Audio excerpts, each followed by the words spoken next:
नमस्कार, मी निलेश नातू. पुन्हा एकदा सर्वांचं स्वागत आहे. जय महाराष्ट्र सर्वांना. मिरवणूक तुम्ही पाहताय, सकाळपासून सगळी लगबग चालू आहे. पण तुम्हाला सांगायचं असं आहे की गेल्या 7-8 वर्षापासून ज्या व्यक्तीची चर्चा होते, म्हणजे गणेशोत्सव म्हटलं की यांच्या नावाची चर्चा होते, यांच्या नावाची चर्चा झाली की गणेशोत्सवाचा हा विषय निघतोच निघतो. असे पुनीत बालन आपल्याबरोबर आहेत.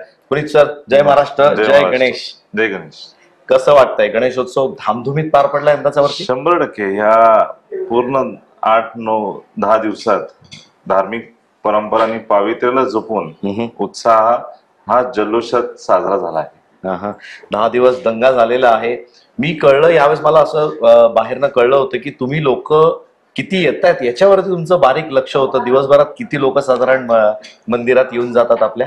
नक्की. मागच्या वर्षी पण आपण AI ची जी सेन्सर बेस्ड ही आहे, काय म्हणतात, काउंटिंग जी आहे ते ठेवली होती. या वर्षी आपण जी कॅमेराज गाभाऱ्यात लावले त्याच्यावरनं आपण हेड काउंट करतोय.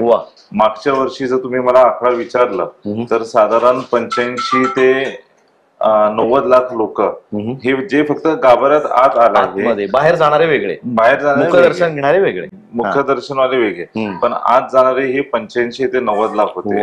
आता या वर्षी जर तुम्ही मला आकडा विचारला तर 100% ते 1.25 ते 1.5 कोटी पर्यंत लोक आपल्या लाडक्या बाप्पाचं दर्शन घेतलं. म्हणजे श्रीमंत भाऊसाहेब रंगारींचं जे प्रस्थ होतं ते पुन्हा एकदा उदयास आलेलं आहे. पुन्हा तीच गर्दी, तोच सगळा गर्दीचा लोट इकडे येतो. येऊयात खरं भवनाकडे. आता आपण बसलोय ते भवनामध्येच बसलेलो आहे. याचं रिस्टोरेशन अप्रतिम झालेलं आहे. असं मला कळलं की ज्यांनी केलंय त्यांना ह्याच्याबद्दल सर्टिफिकेट पण मिळालंय, त्यांचा पण मान सन्मान झालाय.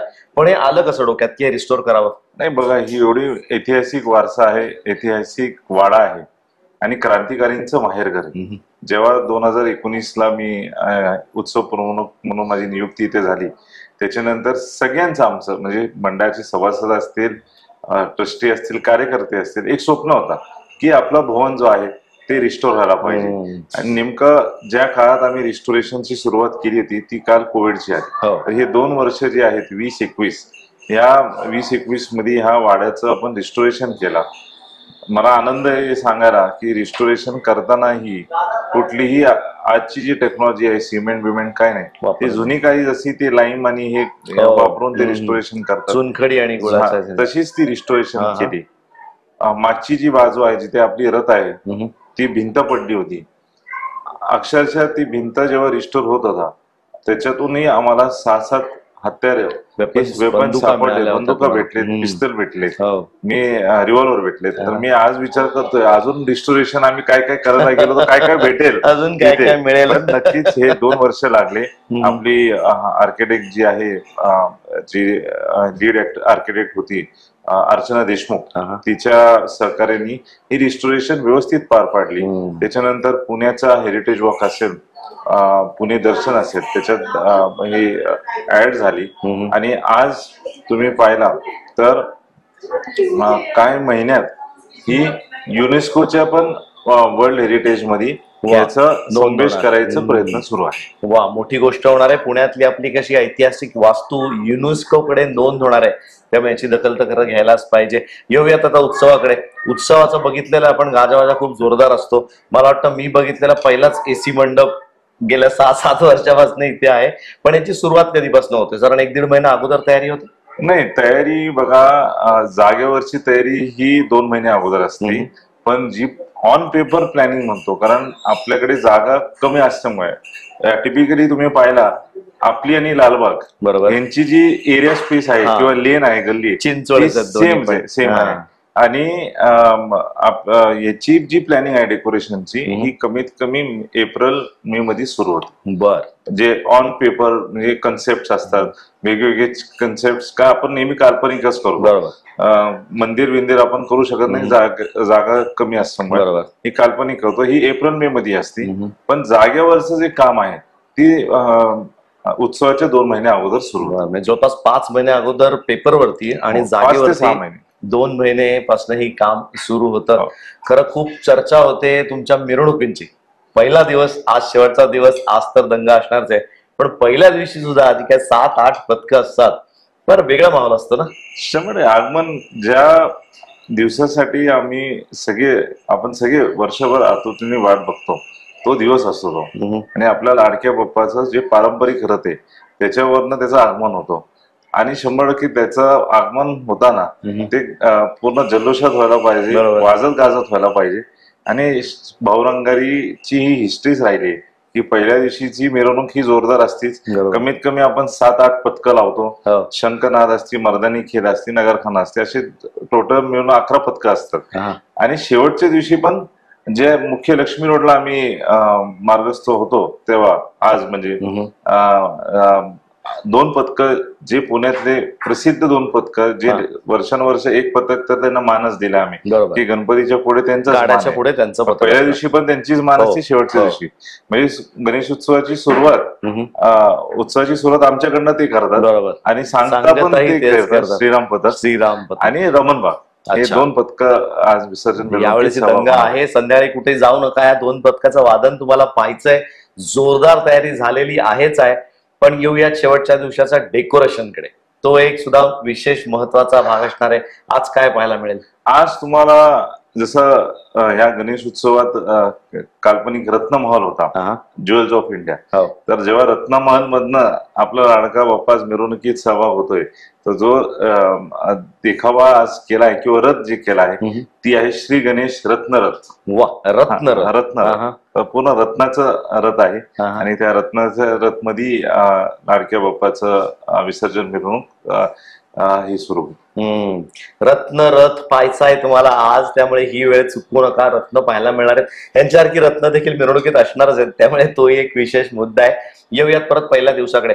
मला वाटतं पुण्यातल्या काही ठराविक गणपतीपैकीच हा एक गणपती आहे की तो स्वतःच्या घराच्या दारातनं बाहेर पडला की उजवीकडे उजवीकडे उजवीकडे उजवीकडे वळत परत आपल्या घरी येतो. म्हणजे इज ऑलवेज राईट. आता गणपतीला आम्ही कसं सांगणार की इज ऑलवेज राईट. शेवटी तो गणपती आहे आणि ते नेहमी राईटच असतात, ते कधी रॉंग नसतात. तुम्ही पाहिलं तर पहिल्या दिवशी येस जे तुम्ही म्हणताय ते बरोबर आहे. बाहेर पडताना फक्त राईट राईट राईट राईट घेऊन परत आपल्या जे पण गाभारा असेल त्याच्यात ते विराजमान होतात. आणि मिरवणुकीच्या दिवशी शेवटच्या दिवशी पण येताना पहिली राईटच घ्यायला पूर्ण पुढे जाऊन तिलक पुतल्याला आम्ही सकाळी रथ लावतो. मानाचे गणपती ती प्रथा आहे की आजही ती प्रथा आहे जी 1892 किंवा 94 पासून जी प्रथा सुरू झाली आहे ती प्रथा आजही आम्ही कंटिन्यू करतो. की जेव्हा पहिली भाऊसाहेबांचा रथ आणि भाऊसाहेबांचा गणपती तिलक पुतल्याला उभा राहतो त्याच्यानंतर मानाचे गणपती येथे येतात. तिकडचे मग पालकमंत्री जे पण प्रशासकीय आहेत त्यांचं पूजन झाल्यावर मानाचे गणपतीचं पूजन भाऊसाहेबांच्या मंडळ म्हणजे उत्सव प्रमुख विश्वस्त म्हणून मी करतो, आरती करतो आणि मग मुख्य विसर्जन मिरवणुकीला सुरुवात असते. जेव्हापर्यंत आमच्याकडनं पूजन होत नाही तर मिरवणुकीला सुरुवात होत नाही. खरंय, आपण सकाळी देखील पाहिलं होतं. अशाच पद्धतीची प्रथा आहे आणि प्रथा आहे पण ती अजून चालू आहे, हे अतिशय महत्वाची गोष्ट आहे. म्हणजे तुम्ही तसं पाहायला गेलं तर मला माहिती आहे लहानपणी असताना स्वतः तुम्ही अगदी 11, 51, 101 रुपयाच्या पावत्या देखील फाडलेल्या आहात, स्वतः लाईट देखील मांडवात चढून लावलेल्या आहात.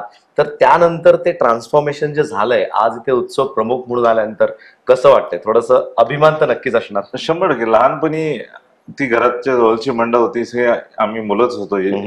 ती तिकडचा गणेश उत्सव आणि इकडचा गणेश उत्सव खूप वेगळा फरक आहे. कारण इथे हिंदुस्थानातला पहिला सार्वजनिक गणपती आणि पहिला असल्यामुळे ती ऐतिहासिक जी वारसा आहे त्याला जपणं आणि त्याला कुठेही गालबोट लागणार नाही. म्हणून ह्या 10 दिवसात तुम्ही पाहिलं तर धार्मिक परंपरा पावित्र्याला जपून सगळे कार्यक्रम होतात. सांस्कृतिक कार्यक्रम यावर्षी आपण खूप छान घेतले. रोज संध्याकाळी 5 ते 7 जे पुण्यातले आंतरराष्ट्रीय जे नामवंत कलाकार म्हणजे अमरोक असेल, निनाद देठणकर असेल, शंतनू गोखले असेल, सारंग कुलकर्णी असेल, यांनी यांच्या स्वर अभिषेक सेवा म्हणून आम्ही जी सुरू केली त्याच्यातून त्यांनी त्यांची सेवा दिली. अनेक मान्यवर येतात. तर ह्या गणेश उत्सव आणि त्या गणेश उत्सवामध्ये फरक एवढीच आहे, ती लहानपणाची होती, ती घराच्या जवळची मंडळ होती. पण इथे आज लाखो भाविक ह्या गणपतीला दर्शनाला येतात कारण हा गणपती श्रद्धास्थान आहे आणि ह्याच्यातूनच ह्याला ती संस्कृती जपणं काम आमचं आहे. पण येऊयात परत एकदा आज शेवटच्या दिवसाच्या सगळ्या धामधुमीकडे. साधारण आपण निघणार लवकर, याबद्दल वादच नाही. काय असणार आहे प्रवास, कुठे किती पथकं, किती नाही, पुढे? आपण बरोबर 6 वाजता टिळक पुतळ्यातून मुख्य मिरवणुकी लक्ष्मी रोडला मार्गस्थ होणार आहे. 6:30 पर्यंत बेलबाग चौक क्रॉस करणार वा. आहे. सगळी पथकं आपली बेलबाग चौकातच लागतील. तिथनंच वादन सुरू तिकडूनच होईल, वादन मागणं नाही. नाही नाही मागणं नाही, तिकडनंच वादन सुरू होईल. फक्त नगरावर आपण गणपती इथून बरोबर. टिळक पुतळ्यातून बेलबाग चौक पर्यंत. आणणार आणि बरोबर 11:15 वाजता अहं. आम्ही अलका चौक क्रॉस करणार वा. आणि 11 वाजता रात्री पातालेश्वरवर आपली विसर्जन होईल. जी पूजेची मूर्ती आहे हो. त्याची विसर्जन होणार. वा, नियोजन पूर्ण तयार झालेलं आहे. तुम्ही तुमचं नियोजन लावा व्यवस्थितपणे, कुठेही जाऊ नका, घरात बसा. छानपैकी तुम्हाला आम्ही घेऊन येत होते. हे सगळा प्रवास गणपतीचा दाखवणारच आहात. तोपर्यंत पाहत राहा. जय महाराष्ट्र.